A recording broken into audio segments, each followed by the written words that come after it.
Welcome to the Libertarian Counterpoint. I'm Richard Fields. On the program today we have Doug Barbieri and John Cameron. John Cameron with Pacific Legal Foundation and johncameron.com, customsalestraining.com, and Duglio.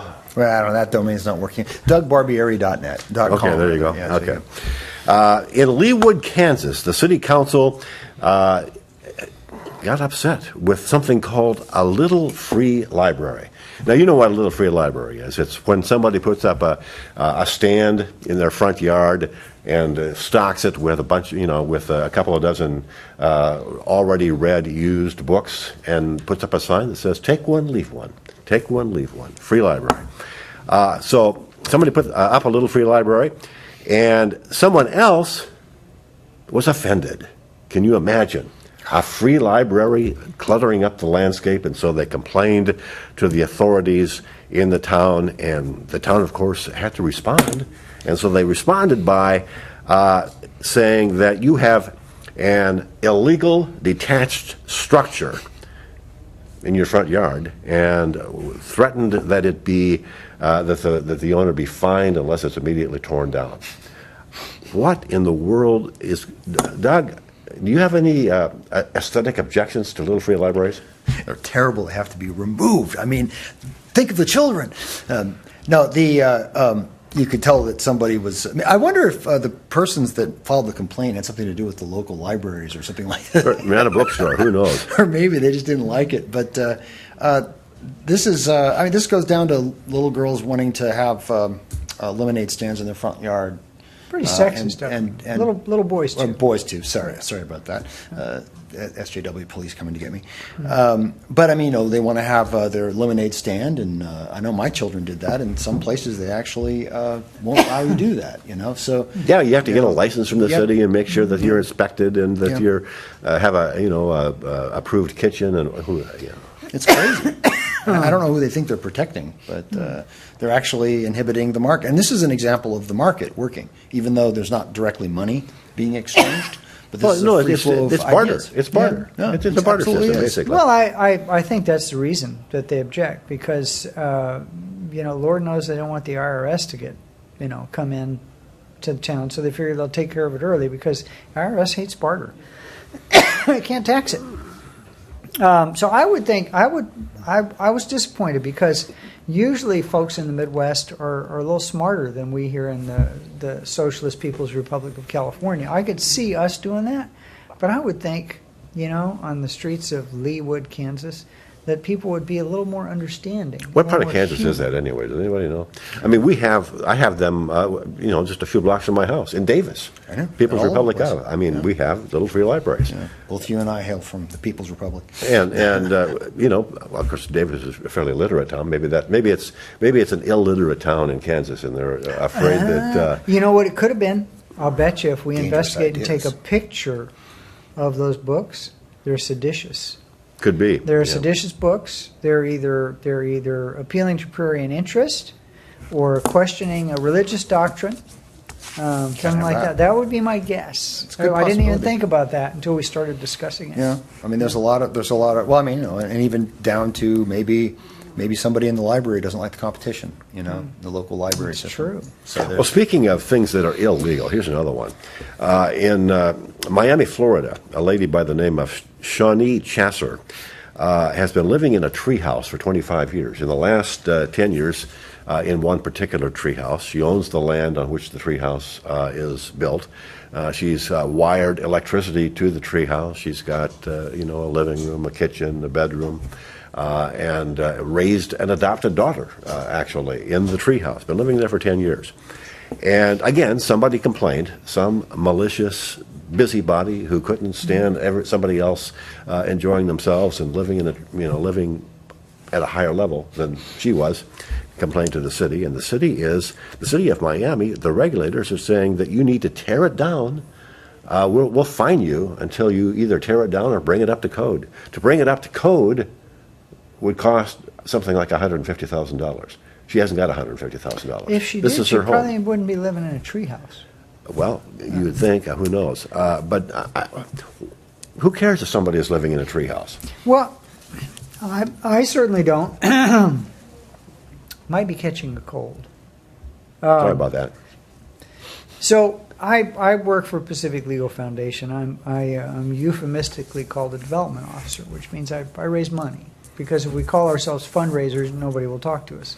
And I have a delightful donor who was very upset telling me a story about something kind of similar, where it's a historic structure and somebody was talking about the way they had to put in the windows due to all these rules and regulations. She was so frustrated with it. And I don't know whether she said this or her friend said it or she just wanted to say it. And so I put it in quotes in my notes, and it's not your house. It's not your house. So if it's not your house, leave it alone. I mean, we're living in this nanny state where the only possible reason that someone should care if someone else has a house in a certain way is if it's a danger to another person. And in this case, apparently it's not a danger because she survived their 10 years. So the only thought I can have is that somebody else is jealous because they had to bring their house up to code, or somebody's worried that if they don't cite and fine some people, they can't justify their job. But in a rational world, people live in tents, and it's okay. I mean, so why not let her live in her treehouse? It's a bit like Live and let live. Does anybody remember live and let live? I remember live and let live. you remember the lady, I think was it in Florida? She actually disconnected her house from public utilities. Yeah. No electricity, Off the grid. no water, off the grid.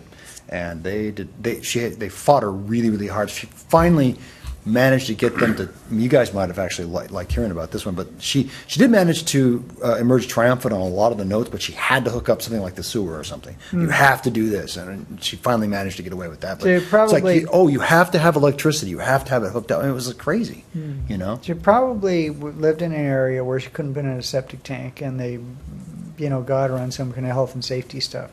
But still, I think whenever we're dealing with regulators from now on, this is what we should say to them. If it's about our car, it's not your car. If it's about the house, it's not your house. Well, and the larger point And is just this. tell people that. The larger point is this. Whenever a law is passed, if it's a law that does not deal with taking your stuff, taking people's stuff, or hurting them. Which those is are the- now a misdemeanor in most places, by the way. Taking not a people's felony. stuff or hurting them, those are things the law should deal with. If it's a law about anything else, it's taking away a little bit of your freedom. No Or in some victim. cases, a lot of your freedom. No victim, no crime.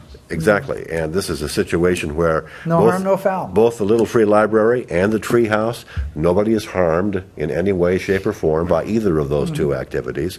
There is no business for the government to be involved in regulating or putting their imprimatur of approval on how people do either of those activities. Well, I kind of wonder, though, maybe this is a legal gray area or something like that, but, are we really the owners of our houses? And are we really the Try not Well, paying your if- taxes for a couple of years. I was going to say, if you don't pay your property taxes, they'll kick you off your own property. So even you can be free and clear, have your mortgage paid off, it doesn't and matter. in some places, they'll kick you off your house for $50, sell the house for $100,000, and keep it all. It happened. There's a case that we were, I think, amicus on at PLF in D.C. And it was an old guy. It was an old, probably And he was guy suffering from little Alzheimer's. dementia. Yeah. And they took his house, sold it, and put a bunch of money in their pocket, and over $50. Yes. If I'd have known about it, I would have written a check for the guy. Yeah. Well, maybe it was $49. I would have written a check. Well, one of the other areas where there are lots of laws with no particular victim is the whole area of illegal drugs. Yeah. Medical marijuana, recreational marijuana is probably the biggest area where that is trying to emerge from the shadows. We're seeing referendums at the state level. We're seeing legislatures legalize marijuana, and it's a political fight in each and every state and locality where it's tried. Guess who is funding the other side? Here comes the big shock. We didn't see it coming. Who's funded? The Beer PAC. Yes, exactly. What? The Beer Distributors PAC in Massachusetts and other like organizations throughout the country, as well as the pharmaceutical industry. It's really, it's not really that surprising, considering that they fought, the microbrew industry came about, as I understand, from President Carter. He actually signed in some deregulation that deregulated the beer and wine industry. Yep. So you could, but for the longest time, these guys had a stranglehold on that. You couldn't even have a microbrewery. Well, and of course that's a holdover from Prohibition. Prohibition was no booze or beer or wine at all, and once Prohibition was repealed, it was done in dribs and drabs. It was basically the 21st Amendment repealed Prohibition at the federal level, but it was still possible for states and for cities and counties to There are dry remain counties. dry. There are licensed stores where the only States- place you can buy state booze booze is through the stores. state monopoly. I But lived there's in- another. Oregon I has think that. there is another PAC, many other PACs, that constantly you will see whenever anybody wants to legalize any kind of drug. You'll see district attorneys' organizations and police officers' Oh, yeah, organizations absolutely. And- come and- out and against guards. it, and Prison and guards. also correctional officers. And you think, well, they sell, their pitch is that they're concerned about public safety, but what they're, if you can get some truth serum into them, Follow the money. they will tell you that they know that without drugs being illegal, there'll be way less crime, which leads to way less cops, DAs, and prison guards. And they have huge money they've spent fighting these things under the auspices or excuse that it's going to increase crime. So the question, when they ended Prohibition, did it increase crime or decrease crime? And that's, Decrease crime. I mean, come on, look at it, man. I And li- that's why they had to make drugs illegal, so that the mob would have some place to make money. Oh wait, I forgot the mob. I shouldn't really say that on the air because I do not want to sleep with a horse's head. Yeah. I lived in a little town called Big Spring, Texas, back in the 1980s, which was a county where it was illegal to sell liquor by the drink unless you bought a membership, which you could buy for $1 before you went into the bar. Then it was a club, don't you know? Gentlemen's Club. Yeah. That makes sense. Jesus, that why they have and those things? That actually makes sense. but you could buy beer and wine as much as you wanted. But not hard liquor. And you could buy hard liquor if you went to a liquor store, Right. and they had drive-through liquor stores. Do I they sell kid you not. straws with the? And they sold tippy cups at the drive-through liquor store. I mean, it was totally insane. And there was a big referendum to legalize liquor by the drink, which actually passed. And of course, it was the people who had a monopoly on the liquor stores who were fighting against it. It's crazy. Well, that's the same kind of thing here. The beer and PAC industry, they don't want competition from marijuana. But as you say, it's also a big pushback from law enforcement. So, Yeah. Well, if law enforcement really cared about the health of the populace, then alcohol would be the first thing that would again. No, don't say be that, John, because illegal. they'll probably try to do it. So we don't want to bring back the well, at the very prohibition. least, we could count on juries possibly not convicting in that, because that's what stopped alcohol prohibition. Yeah, exactly. Yeah, Could actually count on nullification. Feed you, fully informed jury Yes. association. Because- you can vote against the law if you damn well feel like it, Right. and that's true. You can. Don't tell the judge that because he'll kick you off the jury. But They you can do actually it. will. Well, I mean, the thing about it is, I think, problem with drugs, and especially the harder drugs. Oh, New is Hampshire most or people, Maine or something passed put that back on as a statute. Well, what they did is I think they made it so that the jury couldn't, or the judge couldn't kick you off for stating that. I think Because it used to be part. It was common law, and I think it's still the up until about around the turn of the 19th century. It was Yeah. the But judge. I've read cases where the judge specifically says you have to consider the facts of the case to the jury, and that's it. No other Oh considerations. yeah, that's the jury. Yeah, The judge's yeah. instructions that say that, Yeah, yeah. and then there's no legal basis for that, or certainly no constitutional basis. It makes sense. And that's why Fiji is an interesting phenomenon. Well, I was actually going to make one more thing about drugs. Compared to alcohol prohibition and the jury nullification, compared to drugs today, most people don't take hard drugs.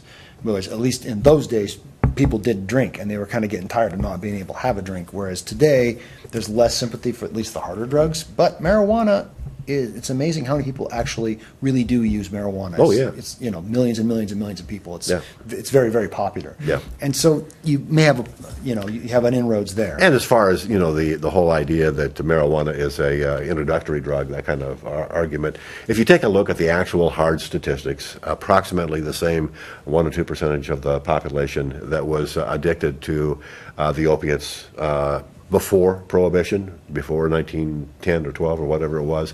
It's about the same now as it was then. There's very little change. It's really an illness or a personality disorder. It has isn't nothing about- to do with legality or not anything. about stopping and drugs. Before it was made illegal, people didn't have nearly the knowledge about addiction that they do today, and that number is that low. We have much more knowledge now, and it's much higher.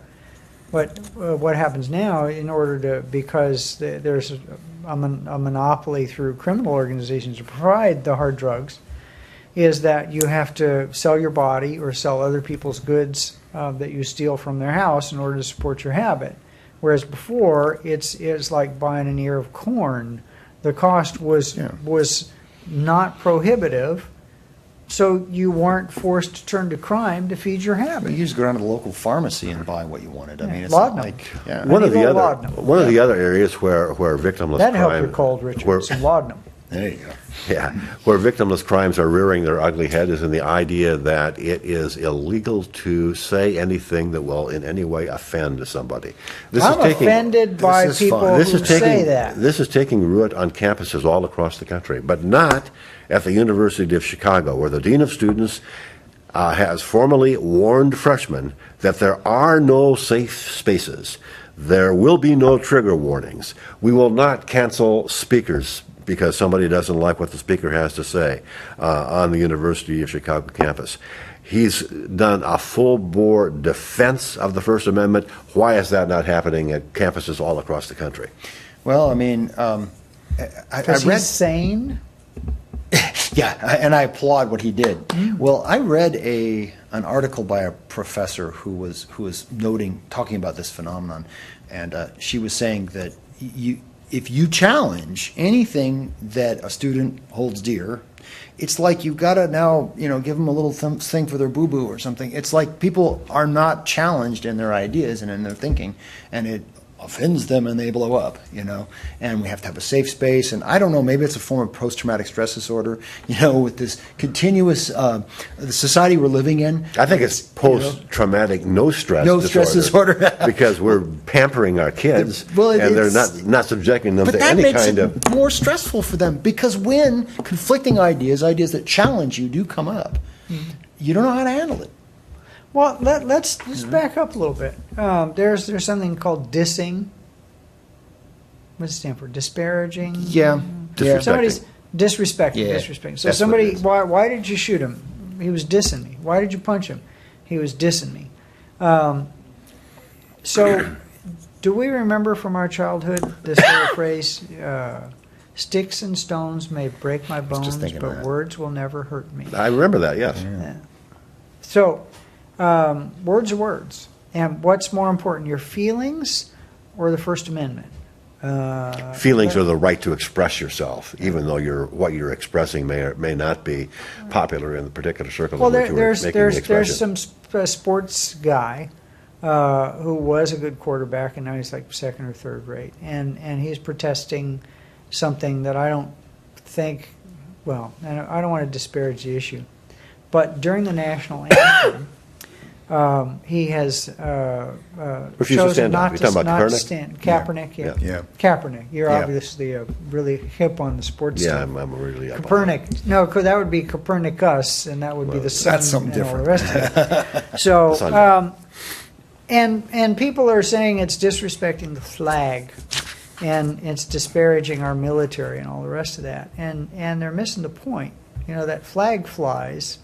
That flag is a symbol of those amendments, and one of them is the First Amendment. There are many places where they keep trying to pass legislation that the flag itself is somehow sacred, and if you burn it or if you drop it to the ground or whatever, And this to me smacks of something from medieval days. So, Or at least mid-19th century or 20th century fascism. yeah. So there's a very fine line between saluting the flag and please, I'm not saying people who salute the flag are Nazis, but people being put down because they don't salute the flag to the fear that you better salute the flag. So when we go down that road, that flag is a symbol of our Constitution. I happen to have one of them right here. And nowhere in the Constitution of the United States does it mention anything about it being a bad thing to sit during the national anthem. I don't think the national I don't anthem think was there's even anything even Is there anything existed. about the national anthem in it? No, I don't think there is. No, it's a very small book. Yeah. It's about all we need, though. Yeah. Right I wish here. they would have put the verbiage "shall not 'Cause- be abridged" in the First Amendment. Yeah, because this little book actually contains the Declaration of Independence As well. and the United States Constitution right here. There's a Constitution Day coming up. I think coming up here. that makes you a terrorist because you were carrying that around. Isn't that what the FBI says? Yeah, you got to watch out for it. People that are, waving around flags and constitutions. And constitutions. Yeah. And if you're interested, That to me, folks, that's depressing. Maybe that's why we're I was one going of. to talk about Constitution. Oh, go ahead. Constitution Day actually falls on Friday, but it's celebrated on Saturday. And there's lots of places that will get you a free copy of one of these things.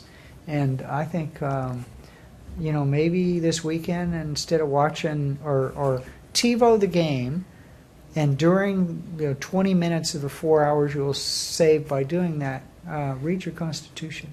Read your Declaration of Independence. Read just the Bill of Rights. If you don't read anything else, read the Bill of Rights. The first 10 amendments. I think we might do a show where we just read the thing. Yeah, on we the could do air. that. We could do Talk it in about half what an it hour. means Yeah. and try to educate people. Speaking of all of this depressing talk, we are the third most depressed country in the world. What? We're third? We want to be number one. Well, number one is everything China else. and India. So, sorry, Well, they have so- already beat us to it.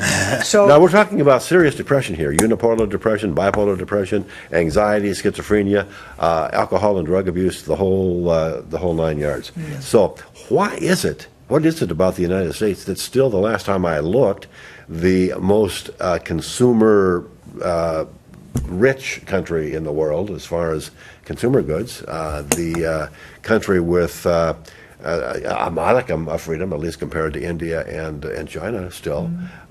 What is it? Why are we depressed? What's going on? I think if you would have done this test before this current election cycle, we would be way down the list. But if you're looking at the two major leading candidates for office now, You think people think about politics that much? You've got to be. No, I think it's a nexus. What happens is it's very easy to get pharmaceuticals that are mood altering from your doctor. I don't feel good today. Well, here, this will pep you up. Well, I'm having trouble sleeping. This will help you sleep. Take a drug, take a drug, And take a drug, take a and drug. so I don't really. I don't know if I'm really buying that.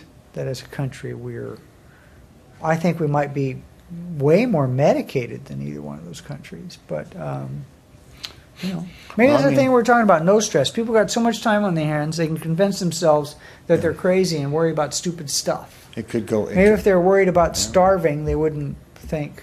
Well, if it goes back to the, what's going on at the University of Chicago, and their reaction is it's time to start toughening up a bit, and maybe people, the worldview doesn't, the world doesn't conform to their worldview, and they take their lives. I don't know. Depression's a pretty tough thing. No, I absolutely agree. I absolutely agree. And I'd love to see people, turning off the idiot box and getting some exercise.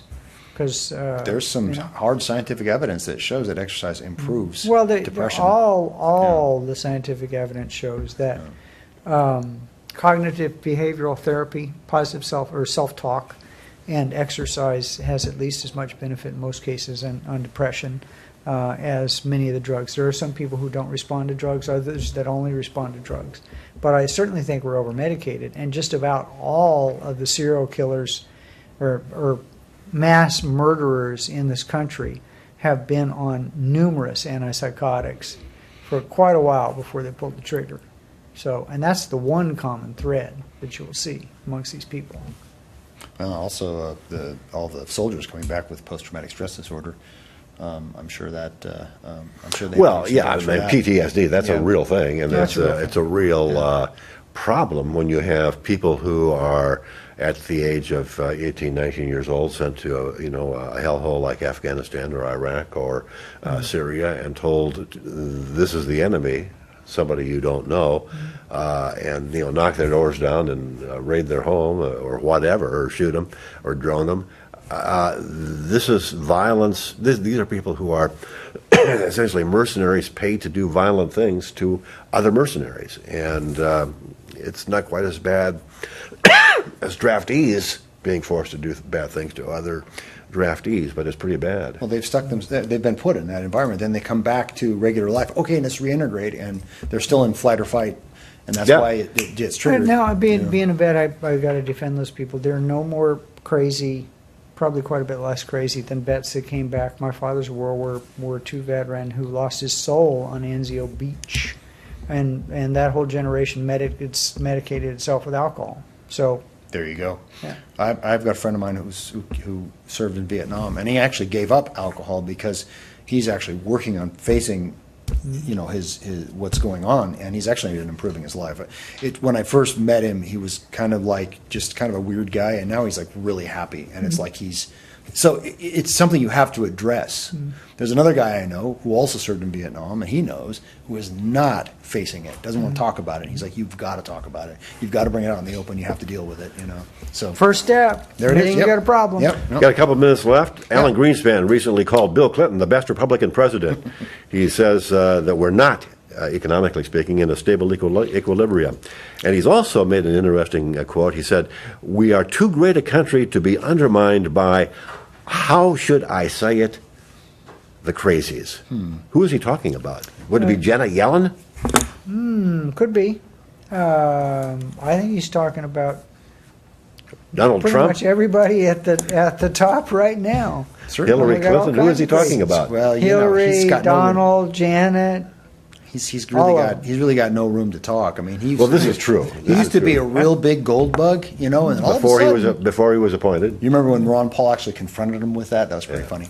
And and then he just turned around, and it's just insanity. And now that he's not at the Fed, he's got the old time religion again. Real interesting. He's found the faith again. Huh? Yeah, that's crazy. That's the show. We'll see you again next week, same time, same place. Libertarian Counterpoint on the air at Channel 17 Sacramento. Cable channels all over the place. www.accesssacramento.org on the internet and on YouTube. And that's about it. Noon Friday, 8 p.m. Thursday, and 4 a.m. Saturday. Thank you, Doug. Thank you, John, for being on the show. Thank you, Richard, you, for having Richard. me on the show. Appreciate it. Good show.